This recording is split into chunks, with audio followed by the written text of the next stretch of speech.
On the subject of sessions, we've got the Stories with us tonight. Steve Balsamo is the main spokesperson for the band, although they're all here. We'll be chatting in a moment or two. Steve, of course, enjoyed himself a wonderful and very successful solo career 2-3 years ago. We'll be chatting about that as well. But a couple of live numbers coming up. The first of which is Be By Your Side. This is the Stories playing live on Radio 2.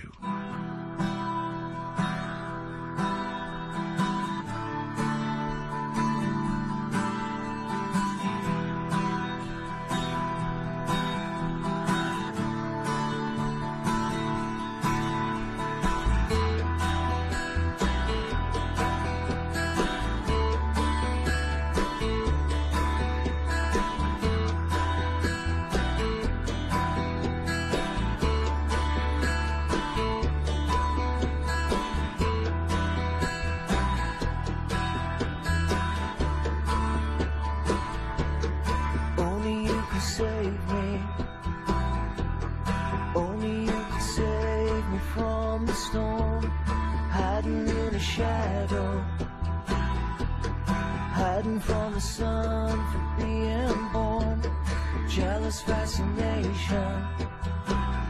When I hear you lock the bedroom door, together in a vision. Here you come passing through these walls, and I'll be by your side, and I'll be by your side.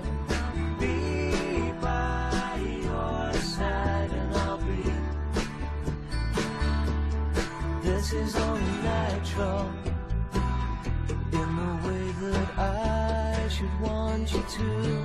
It's mutual attraction, written in the blood that's passing through. And I'll be by your side, and I'll be by your side. Be by your side, and I'll be.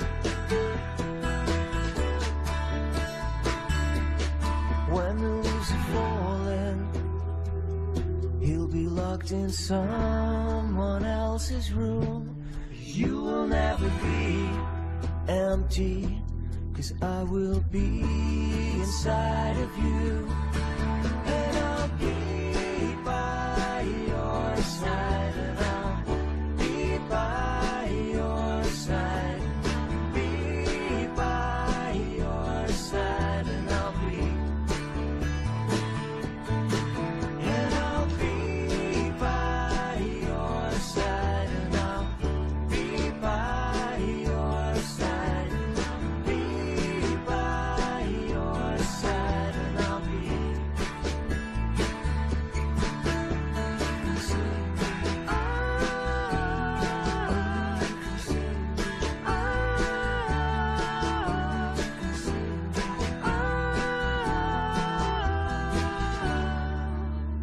That's Be By Your Side. That's the new single from the Stories. And I must say, fellas, it's great that you're here in the studio with us. Thanks very much for coming in. Thanks for asking us. Yeah. Steve, if you just introduce the members of the band for us. We've got Alan on keyboards and mandolin and drinking duties. We've got Di on guitar and vocals, Rob on guitar and vocals, Brian on drums, Andy on bass, and myself on guitar and vocals. Good one. And very, very good to hear the Welsh accent too. Because you're based not far from where my dad was born. My dad was from Pontardawe. That's right. We're in Swansea, we're based. So we know Pontardawe very well. Yeah. So now, how did the band get itself established there? Because, Steve, you know, you'd established a career way before the Stories, hadn't you? That's right. I had a deal with Sony. Di was actually signed to Sony as well at, around the same time. as record companies, it's almost become a cliche in the business now. You know, they spend a lot of money and it doesn't work. So we decided to get together and just write songs. Rob and myself were writing together, and Di and Andy were writing together. And all of a sudden we decided to pool all our, you know, songwriting ideas and so on. And all of a sudden this, for want of a better thing, Eagles, Crosby, Stills and Nash type sound started to happen, and we just carried on writing in that vein. Yes. And that was about 2 years ago. Yeah, because you'd established yourself, 8-10 years ago on the theatre stage, the musical stage. That's right. I did. I was always in bands and stuff in South Wales, and there was no. They weren't signing sort of solo artists at the time, so I went and auditioned for the part in Superstar and got the gig and enjoyed that very much, and with a view to you know, getting people to notice who I was, as it were. And I soon after that signed to Sony Records. So yes, so it kind of worked, you know. Because Radio 2 were very supportive of your fairly recent solo singles and albums too. You know, it was about 3 or 4 years, 2-3 years ago, that sort of time, wasn't it? That's right. You know, amazing support from everybody at Radio 2. Yeah. And for this record as well. So it's fantastic. Yeah. So what decided you then not to sort of continue solo, that you really wanted to put the songs in a band context? It's kind of a lonely existence, you know. Although I had a band around me and they were all great and friends and good fun and all that sort of thing. You have to make a load of decisions yourself and a lot of pressure. You have to take a lot of pressure on board, and it was a huge sort of I had a huge deal with Sony, and it didn't work, and it kind of changed my mind, and I thought, well, I'm going to go and do what I've always wanted to do, and be in a band and write songs within a band. So it was simply just get together with some friends and write songs with no view to do anything other than write the best songs we could possibly write, you know. Yeah, because you've had success as a songwriter quite aside from, haven't you? I mean, is it the Australian pop idol? What is this, Steve? I love writing songs, Bob, and sometimes they find a life of you write something and it goes out the door and it finds a life of its own. And I wrote a song with a friend of mine, Ben Robbins, and the Australian pop idol picked it up by a guy called Anthony Kalia, and it got number 5 in the charts, and which is fantastic. And I wrote some song, Meatloaf, you know, recorded it as well. So there's this diverse sort of world that I kind of live in. But it's just great, you know, and to make a living from writing songs is what it's about, I think. Yeah. Well, you're going to do another couple of songs for us tonight, and alongside Be By Your Side, Journey's End is a track that I've been playing a lot from the album. Could we hear that one as well? Absolutely. Okay, this is The Stories on Radio 2 playing live.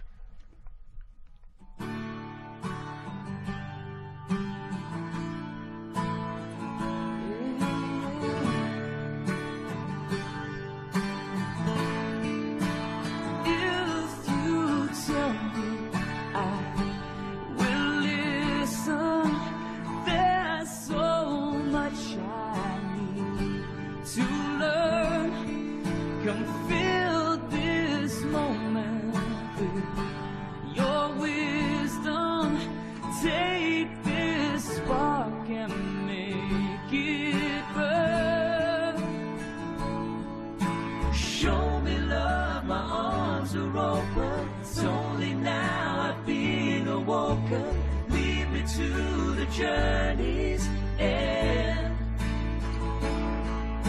Save me from the coldest season. Tell me there's a deeper reason. Lead me to the journey's end. 'Cause I was told there is no meaning. I've been taught to keep things in. 'Cause there's a darkness that I've been deep in. Is there nothing that I can't win? No, no. Show me love, my arms are open. It's only now I've been awoken. Lead me to the journey's end. Save me from the coldest season. Tell me there's a deeper reason. Lead me to the journey's end. Oh, won't you lead me?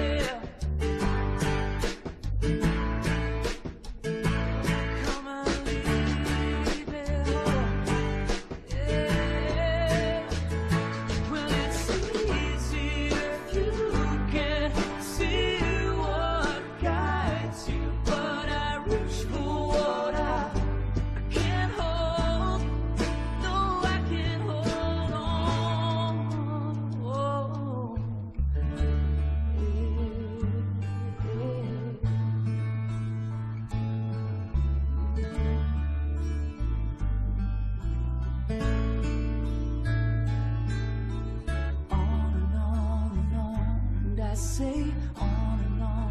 on, I say, lead me to the journey's end. On and on and on, and I say, on and on and on, and I say, lead me to the journey's end. On and on and on, and I say, on and on and on, and I say, lead me to the journey's end. On and on and on, and I say, on and on and on, and I say, lead me to the journey's end. Won't you lead me to the journey's end. Lead me home, lead me to the journey's end, to the journey's end. The Bob Harris Show on Radio 2, live music in the studio here from The Stories. That's a track called Journey's End. I've been playing that a lot. And I'm so interested in the way this album came to be recorded and, you know, the build-up to it, the rehearsals, the rehearsal area that you all use. Just tell us about this. Well, basically, we started off in Rob's kitchen, and it was brilliant, you know, like, we had loads of songs, they just came flooding through, and we needed a place to kind of record the ideas, so the boys knew, or know a guy, a lovely guy as well, called Lawrence. He's in there. Yeah. He's sitting with his arms folded. It's like Buddha. But no, sorry, no. But you killing me now on the way back. But basically, we went there for 2 weeks, but it ended up being probably a year, 18 months, and he was brilliant. He just like let us record and use. It's like an old kind of social club pub, but it's got a big cinema on top, like a big 1930s cinema kind of thing. So we just recorded there, used the natural acoustics, and it was amazing experience. Yeah. And did this lead to the name of your label? Yes. That's right. Yeah. Yes. Yeah. The building's called The Hall in Glencorrook, so it's Hall Recordings. Yes. I'd like to say thanks to Lawrence Yeah. for all the beer. Because it's a fantastic way to go about doing things, isn't it? I mean, there's a parallel here, for example, with an artist that's recently emerged in America that I really like a lot, Hayes Carl. And he found that it was difficult to get a deal that suited him, you know, with the amount of freedom that he needed from any of the majors or anything like that. So basically, with material in the can, as it were, he started his own label and put the record out on that, and it's done really well. But it's given him this foundation now that he can carry on like that if he wants to. So he's got that option. But at the same time, if something comes in that's really attractive and that he wants to follow through on, he can. So all options are open. And this is a similar situation with yourselves, isn't it? That's right. We did exactly that. We approached labels, and labels started talking to us. But again, we didn't actually like what was being offered, as it were. So exactly that. We formed our own label. Got some great people around us. Put a bespoke team of crack sort of radio people and so on to help us. And it started to work, and we started to get played on the radio with good self and other people. You know, and you can actually make a living. So we definitely had that option. But recently, You've got big news. You've got very big news. we signed to Warner Brothers, which is a fantastic thing. There's a guy called Nick Stewart who's been a fan of the band for a few years. He got a lovely gig at Warner's at the Corova label, and they're restarting that label, and he approached us straight away. And because he's been a fan of the band and knows exactly what we're about and where we want to sit musically, we thought it was an ideal thing to do, because we could only take it so far, and we need more marketing money and so on to take it to more people. And so we signed just before Christmas, which is fantastic. Because Nick is a great agitator within the industry for really good music. He traditionally has been through the years, you know, the Grapevine label, and you know, worked with RCA and other labels too. So you're in a situation where you've got somebody who kind of understands where you're coming from, because that's the danger really, with a major label these days, that you're, you know, newer bands are smaller fish in that massive great sea, unless you've got somebody really looking after you. I mean, you hear so many stories about bands who are signed by one A&R chap, get in to start making the album. By the time it's finished, he's been replaced and somebody else comes in who doesn't like you, and everything's frozen for a couple of years, and it's can be incredibly frustrating. I experienced that at first hand, Bob. So I know how, and it's painful. The idea of making music goes out the window for a while, and you have to kind of regroup and all that. So, but you know, with Nick, he does understand, and I mean, Di's had exactly the same experience as me, but we were in the very fortunate position, like the guy you were talking about. We could have carried on, but it's nice to be in a position where we've got somebody who really supports us. Yes, absolutely. So how does that inform plans now for 2006? You know, dates, gigs, tours, all of that. Well, they're going to take over the record as is. They love it so much, which is fantastic. Artwork and all, lock stocks, which is fantastic for us, because we still retain a very big element of control, which we wanted to do all along. And then the big gigs are coming up, and we've got some lovely little small ones. We're playing 100 Club, but we're also Cardiff Barfly. Yeah, so we're kind of doing that circuit, but then with the labels and the agents looking to put us out with some big people. South by Southwest. We're going out there. Yeah. We can't wait. Can't wait for that. And maybe festivals too in the summer, I should imagine. Is there anything definite? No, I mean, it's because it's just happened. It's all about to happen, really. So we're just waiting for the call, really. But yeah, the festivals and everything. It's very exciting. And the label itself, I mean, obviously it's been the vehicle for yourselves, but would there be plans perhaps to look around for other artists and pull those under the umbrella? For definite. I think a little bit down the line. I know Di produced the record along with Rob. So there's definitely going to be looking for talent and trying to develop talent, because there's so much of it about these days. You've only got to go. There's some clubs in London, the Ginglet Club, which we play a lot, and Tony Moore runs a place called the Bedford down in Balham, which is a fantastic venue for new emerging talent and singer-songwriters. There is so much out there. It's frightening. Yeah. And they are getting through now. You know, people like Damien Rice and so on who did it themselves and sold a couple of million records. The record industry is now looking for talent that appeals to an older audience. Which is very exciting, especially for us. Yeah, well, exactly, because I mean, the feeling of I mean, I don't see the Stories as being in any way whatsoever retro in that sense, but at the same time, you are exploring back into the sound of, the Eagles, Crosby, Stills, Nash and Young does sort of inform your sound, and it's not a bad time for that whole feeling to kind of come round again, is it? Absolutely. I think that as soon as we started and got together and started singing, and the harmonies weren't worked out, it was just what was happening, just stuck really. We knew that we were onto something, and we had a gut feeling, I think, that it's all coming around again. And bands like the Magic Numbers and so on are coming through. It's just paving the way for what we're trying to do, really, which is so exciting. Because on the subject of, I remember I've mentioned this on air a couple of times before, but having had a conversation with David Crosby where he was describing that moment in Joni Mitchell's kitchen where he and Graham Nash and Stephen Stills sat down and started to sing together for the first time, and they got a few lines into the song and just stopped. They started laughing. They couldn't believe that the voices matched. Wow. In the way that they did, and they found it just so inspiring, in an absolutely amazing way.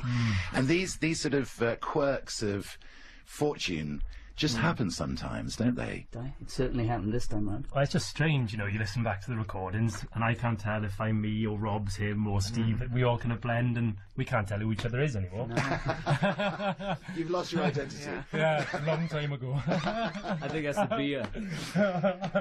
Well, listen, it's really great to meet you, and thank you very much for coming in. Thanks for making such a good record. And when is presumably then, Warner Brothers, or as it were, re-release the album on their label? When is that going to happen? I think it's kind of penciled for March time. Everything's kind of moving right now. The single's going to be sometime in February. Be By Your Side will be the next single, and the album will be in March time. They'll see our release as a soft release, as it were, and then the big release on the label will be around March. And meanwhile, anybody wants to check up on future dates and information about the band, the website? www.thestories.co.uk, and the stories are spelled STORYS. Yes, because I've had a fair amount of correspondence from people looking you up as IES and coming back to me saying we can't find them, but STORYS.co.uk. That's it. Brilliant. Well, good luck with everything this year and ongoing. And a final song, well, what would that be? It'll be about our hometown of Swansea. It's called Roll Like a Stone. Okay, here come the stories playing live on Radio 2.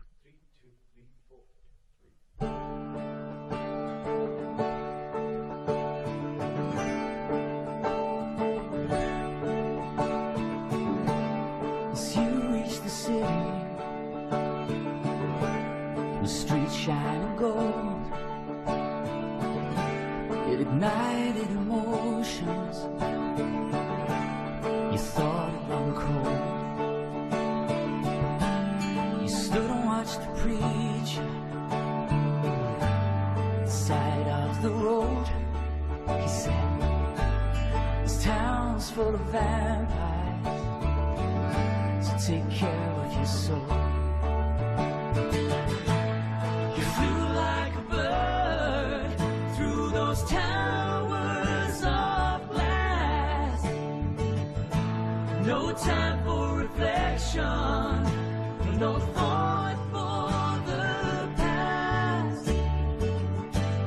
As you push the boat out, away from the shore,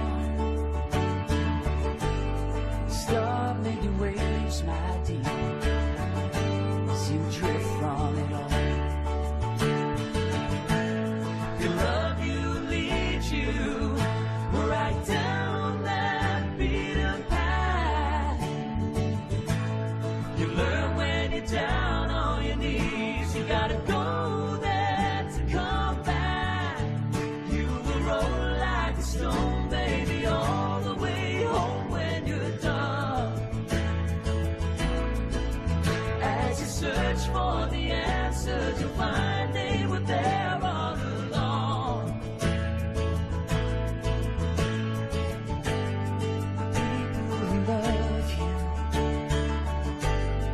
lost who you are. I guess you've been running since before you could grow. You will roll like a stone, baby, all the way home when you're done. As you search for the answers, you'll find they were there all along. You will roll like a stone, baby, all the way home when you're done. Then you will find your way in this town.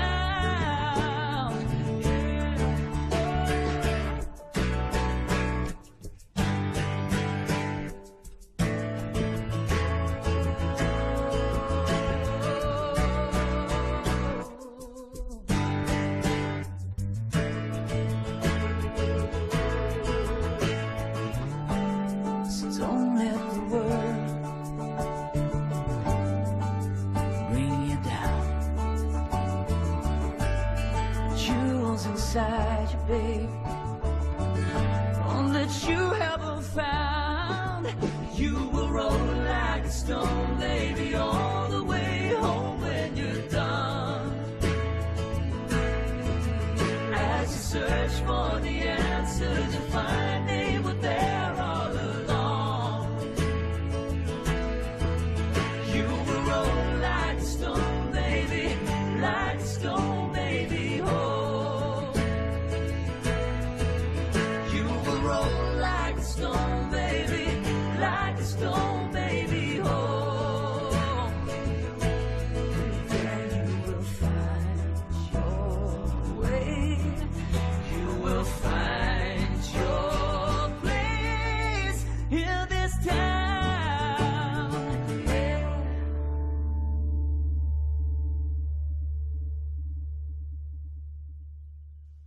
Roll like a stone. That's the title of the track. Like the other two songs we've heard, Journey's End and Be By Your Side, it is one of the songs on the new album from The Stories, about to be, having its major label release on Warner Brothers. It is already available on the band's own Hall recording label. And just to run through the lineup once again, thanks to Steve Balsamo, Andy Collins, Di Smith, and Rob Thompson for their music today, for the music on the album, and good luck, fellas, for the future and the rest of 2006.